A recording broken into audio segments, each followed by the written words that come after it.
Assalamualaikum students. Today our topic for discussion is excretion in humans. तो आज हम लोगों ने excretion in humans की बात करनी है. ह्यूमंस में हम देखेंगे कि कैसे मेटाबॉलिक वेस्ट प्रोड्यूस होते हैं. एक तो बात ये, चूँकि हम एक्सक्रीशन की बात कर रहे हैं तो बेसिकली मेटाबॉलिक वेस्ट की रिमूवल की हम बात करेंगे. तो मेटाबॉलिक वेस्ट कैसे प्रोड्यूस होते हैं और कैसे इन मेटाबॉलिक वेस्ट को बॉडी से रिमूव करवाया जाता है. तो ये दो चीज़ें आज हम लोगों ने डिस्कस करनी है डिटेल के साथ. अब हम लोगों ने पहले भी डिस्कस किया था कि कोई भी लिविंग ऑर्गेनिज्म है, उसकी जो सस्टेनेबिलिटी है, उसकी जो सर्वाइवल है, उसकी जो बका है, इसका ताल्लुक़ होता है मेटाबॉलिज्म के साथ. ज़ाहिर बात है, अगर मेटाबॉलिज्म नहीं होगा तो इसका मतलब क्या हुआ कि ऑर्गेनिज्म जो नॉर्मल स्टेट ऑफ होम्योस्टेसिस है इसको मेंटेन नहीं करवा पाएगा, या अगर खुदा ना खास्ता मेटाबॉलिज्म में कोई प्रॉब्लम आती है तब भी होम्योस्टेसिस को कैरी आउट करवाना पॉसिबल नहीं रहता. अब सीधी सी बात है कि अगर मेटाबॉलिज्म चलेगा तो लाजमी तौर पर मेटाबॉलिज्म के नतीजे में मेटाबॉलिक वेस्ट प्रोड्यूस होंगे. मेटाबॉलिक वेस्ट का प्रोड्यूस हो जाना इतना इम्पॉर्टेंट नहीं है जितना इम्पॉर्टेंट इन मेटाबॉलिक वेस्ट को बॉडी से रिमूव करवाना है. क्योंकि मेटाबॉलिक वेस्ट अगर बॉडी से रिमूव होते रहेंगे, आपकी बॉडी हेल्दी रहेगी, आपकी body normal state of homeostasis पर रहेगी. अदरवाइज़ ऑर्गेनिज्म को प्रॉब्लम का सामना करना पड़ेगा. अब हमारी बॉडी के अंदर different types of metabolic waste produce होते हैं. इवन अगर आप एक्सक्रीशन की डेफिनेशन की तरफ भी चलें तो एक्सक्रीशन को जब हम लोगों ने डिफ़ाइन किया था तो हम लोगों ने डिफ़ाइन किया था removal of metabolic waste primarily of nitrogenous nature, यानी कि मेटाबॉलिक वेस्ट को बॉडी से रिमूव करवाना है और मेन जो इनकी नेचर होनी चाहिए ये नाइट्रोजीनस नेचर के होने चाहिए. ये एक्सक्रीशन इन प्लांट वाले टॉपिक में मैं डिटेल से डिस्कस कर चुका हूँ.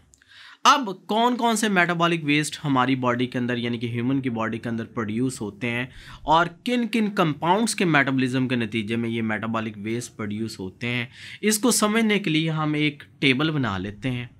और टेबल के हम दो कॉलम बना लेते हैं. फॉर एग्जांपल राइट साइड की तरफ एक कॉलम हम बना लेते हैं और एक कॉलम हम बना लेते हैं लेफ़्ट साइड की तरफ. जो राइट साइड वाला कॉलम है ये हम कॉलम बना लेते हैं फॉर मेटाबॉलिक वेस्ट, यानी कि इसके अंदर कौन कौन से मेटाबॉलिक वेस्ट ह्यूमन बॉडी के अंदर प्रोड्यूस होंगे वो इस कॉलम में हम लिखेंगे.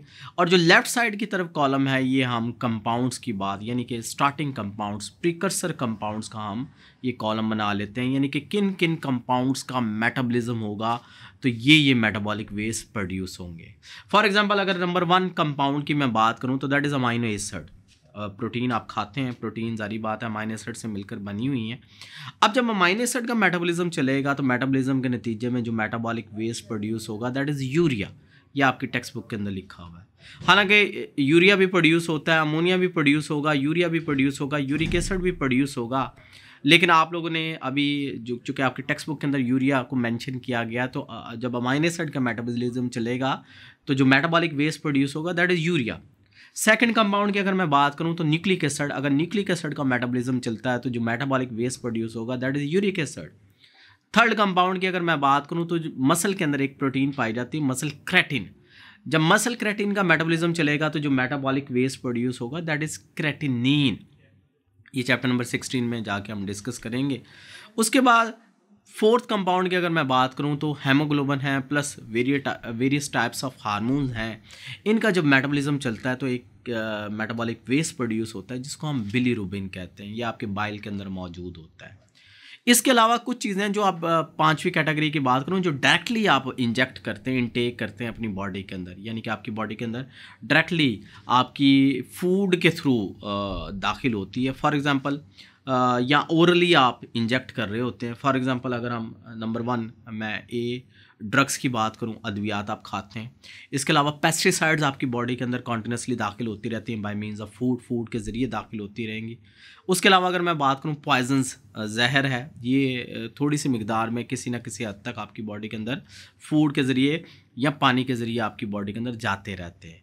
और चौथी कैटेगरी की अगर मैं बात करूं तो फूड एडिटिव्स हैं. फूड एडिटिव्स याद कर लें, ये ऐसे केमिकल्स हैं जो आर्टिफिशियली फूड को प्रिजर्व करने के लिए यूज़ होते हैं, और ये चीज़ें आप कॉन्टिन्यूसली इनटेक करते हैं ओरली, यानी कि अपनी फूड के ज़रिए, मेनली आप अपनी फूड के ज़रिए इंजेक्ट करते हैं।